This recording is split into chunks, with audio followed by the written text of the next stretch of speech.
বন্ধুরা, আজকে বিশেষ দিনের বিশেষ আয়োজন একটু সামান্য করেছি ঘরেতেই। দেখো কি করেছি, বাসন্তী পোলাও, একদম ঝরঝরে বাসন্তী পোলাও। চলো বেড়ে নিই আগে খাবারটা।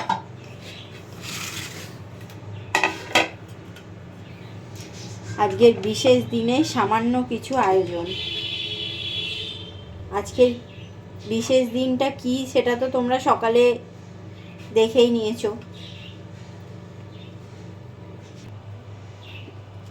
সাথে আছে একদম চিকেন কষা কষা চিকেন, একদম এই যে দেখো কি সুন্দর করে করেছি।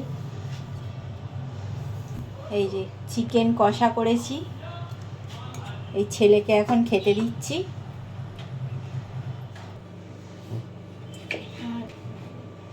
সাথে আছে স্যালাড, স্যালাডে আমি পেঁয়াজ আর শসা নিয়ে নিয়েছি। আর লাস্ট পাতে আছে এই যে খেজুর, আমসত্ত্ব, কাজু, কিশমিশ, টমেটো দিয়ে একদম সুন্দর চাটনি। আর এই বিশেষ দিনের বিশেষ আয়োজন তোমাদের কীরকম লাগলো অতি অবশ্যই কমেন্ট করো।